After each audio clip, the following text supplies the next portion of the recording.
Behold, I am the servant of the Lord. Let it be to me according to your word. Fourth week of Advent, Monday reflection.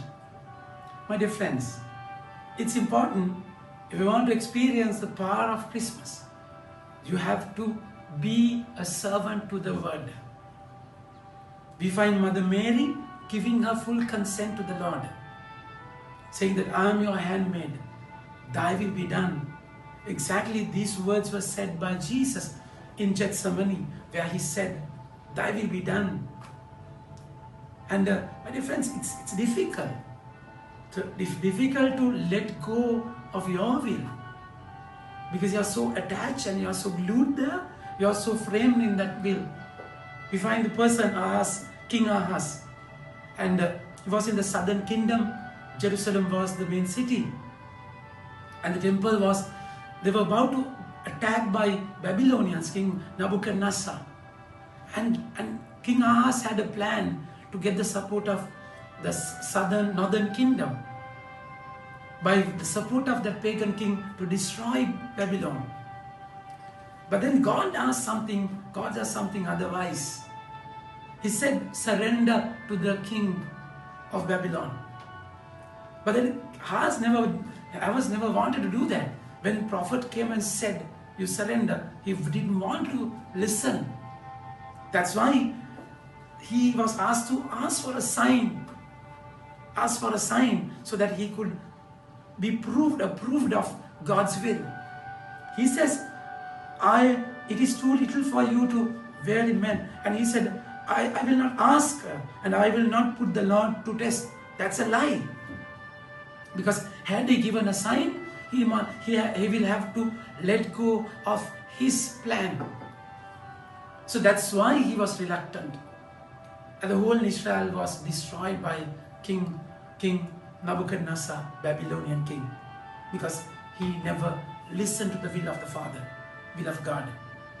Contrary, we find Mother Mary in the Gospel. Of course, she had a plan. She was betrothed to Joseph. When angel Gabriel came to her, and she had a plan. And it was a challenge, isn't it? It was difficult for her. Because, of course, as a human being, she had a frame in her mind. But then God intervened, kind of bulldozed his way, and said, and see the word, in the 6th month, the angel Gabriel was sent from God to a city of Galilee named Nazareth. Nazareth is an insignificant city, and it was never mentioned in the Old Testament. Can you imagine? And also just about 480 people lived there. That's why people, when Jesus of Nazareth, they never believed his Messiah, because can anything important, significant, can anything significant come from Nazareth, they ask. My dear friends, but then word of God came, angel Gabriel came there and spoke to Mary and said, and she was a virgin. Of course, she was betrothed to Joseph, yet she was a virgin. Why? A virgin means a person who is set apart for God. She does not belong to anyone. So her life was separated. So it's important that if you want to give the will, give your consent, that you have to be set apart. Kadosh we call, holy. So you have to be set apart. You belong to the Lord. You belong to no anyone else, not to anyone else. So that's exactly why it's important. And then he said, hail, full of grace, the Lord is with you. This word, full of grace, is never mentioned in the Bible, in any other place. Not to any prophet, not to any elder, not to anyone else. It's only to Mary. Imagine how blessed she is. She was full of grace. Because of God's grace, only she is pure. Because of his grace, all what Mary had, because of his grace. So it's important that you connect yourself to the Lord. that you allow the grace to flow, fall in you, cover you completely. And then he said, but she was greatly troubled at the saying and tried to discern what sort of greeting this might be. And the angel said to her, do not be afraid, Mary, for you have found favor with God.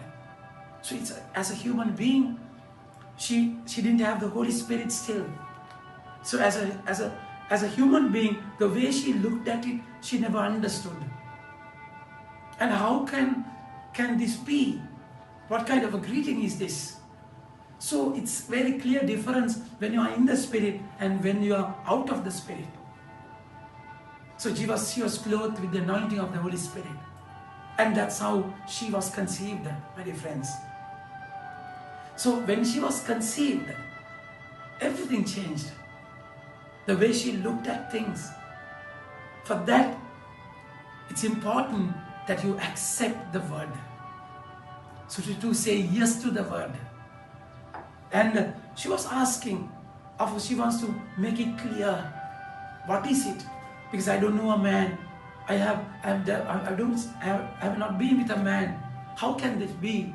And then he says, and he says, and he will reign, and he will be great. And he said, you will be clothed with the anointing of the Holy Spirit.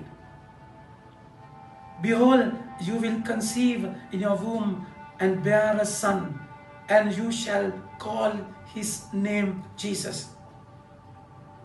Holy Spirit will come upon you, and the power of the Most High will overshadow you. So that's exactly what's going to happen. She had to believe that. Believe completely. And she believed to an extent that word became flesh in her. My dear friends. So it's the same process that we have to go through. Believe the word. If you want to have Jesus in your life, if you want to be Jesus a reality in your life, you have to just believe the word. So with belief, with faith, we'll get the anointing. Holy Spirit would come, and He's the one who brings forth the connection. Jesus was connected to Mary, not only through the umbilical cord. No, it's with the Holy Spirit that connection was made, my dear friends. And when she understood the word, when she had the witness of her cousin Elizabeth, she just believed it. Mary said, behold, I am the servant of the Lord. Let it be to me according to your word. And word became flesh in her. My dear friends, Mary had a little plan, little world, when she gave up that. A world which is great.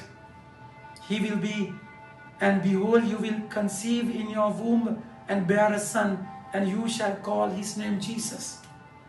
He will be great and will be called to the Son of the Most High.